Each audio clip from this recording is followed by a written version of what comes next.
Here, I'll just try to do this one quickly.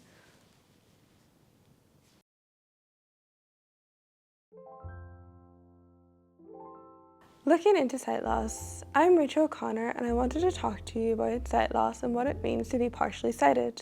And today I wanted to go to the RNIB, which is the Royal National Institute of the Blind, to talk about their work that they do for people that are partially sighted.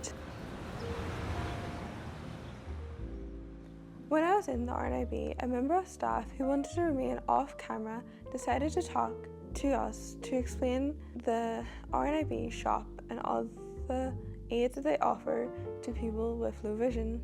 So RNIB do a good range of kitchen products for people living with sight loss, to help them do things independently at home. So we have our safety vegetable peelers in front of you. So they have a removable guard over the top. The one on the left is the potato peeler. We then have our soft vegetable peeler, so that, for example, your tomatoes. And then we have our julienne carrot peelers. That's for getting the carrots shavings for the salads. That's our safety peelers. And what we have here are talking kitchen scales. So you can use these to measure in millilitres, grams, pounds and ounces. So people who own a guide dog would weigh out their meals for the guide dog using the kitchen scales. So down here we have our mobile phones. So mobile phones would have bigger text and speech, and the smartphone you can do the same, WhatsApp, and you can also do your text messages and phone calls and emails. So this is where one of our most popular product ranges would be the magnification. So customers will come in and say they needed the strongest magnifier, and we will do like a simple assessment with them, just identify what strength is required. And from that we would look at the magnifiers, but usually after a times 4 we would look at more of the electronic magnification, just because with the stronger magnifiers you would see a lot less of the words, maybe like 2 or 3 letters. Sight loss is the partial or complete loss of your vision that cannot be fixed through contact lenses. I am here today to talk to someone from the RNIB who works with people who are partially sighted and also has experienced sight loss himself. Hello, I'm Rachel O'Connor and I'm here today at the RNIB office in Belfast. I'm joined here today by... Hi, my name is Joe Kenny and I work for RNIB as a PR and communications officer. Okay. Could you please tell me a little bit about your role in the RNIB? Sure thing. Well, basically my job, or our job in the team, is to promote what RNIB does to people who may need our support and services, and also then to kind of promote the brand to people who may be able to fundraise for us, etc., because we are a charity. But I like to think of it that it's our job to tell the stories of people who are blind or partially sighted in a way that I suppose the sighted public might learn something and educate themselves and basically become more aware of what sight loss means and what happens when you lose your sight. What do you feel is the biggest effect? What is the biggest effect that you have personally experienced when working with the RNIB?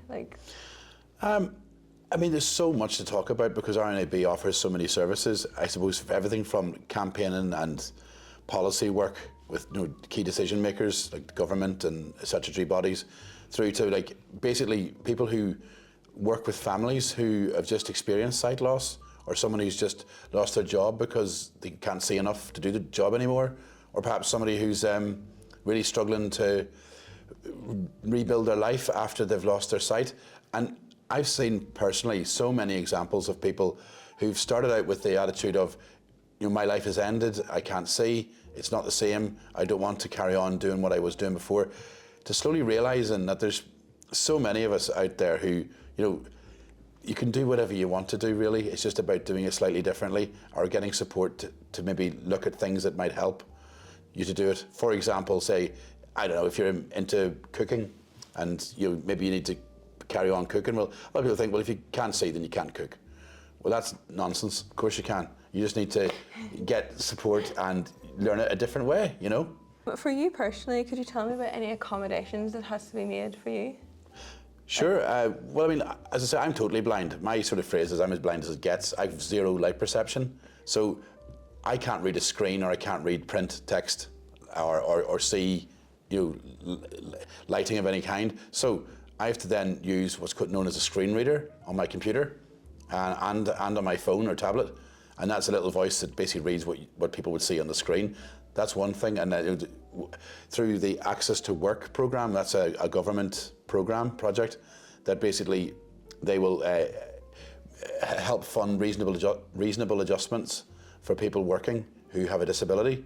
So, for example, I have a support worker, and he comes in a couple of hours a week and assists me to do things that are basically not accessible to me. For example, if I was attending an event and if I had to go somewhere external to RNIB and I needed somebody to basically try to guide me around, offer an elbow and guide me from A to B. So my support worker does that. He also then helps me with any kind of inaccessible like forms or maybe something on the internet that's inaccessible to me that I need to do. My support worker would also assist me with that too. What do you think is the biggest misconception about people with low vision or people that are blind? That's a great question, because there's a few, there's some big ones. I mean, I think for me personally, what I've lived through, people assume that if you're blind, that you don't have, that you're not married and have kids and have all the pressures and the experiences and joys that are normal. Well, I say normal, I don't like that word, but quote normal. Sighted people. Yeah, sighted people have. You know, you like we all grow up, we get married, we have kids, we all have a career, we all do the things that adults do, and I think people sort of forget that if you have a disability or that you're blind, that of course you do those things as well. Another one might be like I'm a key musician. I play a lot of gigs. I write a lot of music. It's a passion of mine, and I think people they think that perhaps if you're blind that you're somehow limited in your interests and passions. But of course you're not. I mean, let's face it. Music's an audible thing. You hear it, you don't see it. So it's quite honestly, it's quite suited to someone who can't see. Why did you want to work with the RNIB? Why did you want to work with people with low vision? I think because, well, I suppose the obvious answer is because I'm blind myself. I've been blind since I was 5 years old, and I know deep down that I understand the problem. I get it. I get the fact that, you know, life is rubbish sometimes, and RNIB and others are here to try and address that and make it better. Try and break down those barriers that exist in society, and try and address that and go like, well, yeah, it's rubbish that maybe like, for example, like you can't use an ATM machine, or it's rubbish that you can't, access certain jobs or whatever. But with RNIB's help or other, RNIB speaking up for you and lobbying for government, etc., it can make the change. It can actually slowly but surely improve things. But I think primarily, I just wanted to sort of, I suppose, use what I've lived through and try and do my bit, because I've received a lot of support in my life. I suppose I like the fact that in this job I can do a little bit to make things maybe somehow better for others. I don't want to make that sound too sanctimonious, but it's about doing my little bit that might help another person who's maybe not as far down the road as I am, perhaps. I really liked what you said about helping people like support that have trouble like losing their vision, because personally I wanted to interview with the RNIB because I actually was in a couple of summer schemes when I was younger. Mm-hmm. So I was also aware of it, but also, and I had a support worker whenever I go to my eye opticians. Mm-hmm. I have a worker that comes, like Marion. I'm 21 now, but whenever up until I was 18, there was someone that came out and was sort of there to help me with just being there, like someone to help. Yeah. But now that I'm getting a bit older, and I can't drive, and I'm starting to be like, it's whenever every year you're going and your eyesight is like sort of slightly declining every single time, it makes you think about like 10 years I'm not gonna have a lot what I do now. It's a bit scary, but yeah, I'm sure. And I suppose there's no one answer to any of that, but I think what life's taught me is that it's about, there's no point hiding from certain facts or certain truths that you know in your own heart, So it's about going, well, I know this is going to happen, so what could make it better? What could make a difference? And for me, I mean, a big thing when I was 18, I hated the white cane, you know, the long cane. Yeah. I really, really hated it. To me, it was like a blind badge. And I didn't want to be seen in public with it. And of course, I'd walk around with no cane and stumble and fall. And the amount of angry parents who give out to me because I fell over a buggy or I tripped over a kid, you know, and the injuries I would get, you know, from just not. And then one day somebody took me aside, and I was at college in Hereford actually at the time, and told me, "Do you realise how weird you look?" You know, and if you used a cane and used it properly, you would feel so much freer and more confident, but you'd look much more, you know, I suppose, like everybody else. And once I accepted that truth and went, well, look, I am blind, there's no getting away from that, but the cane does help, or a guide dog, whatever your preference is.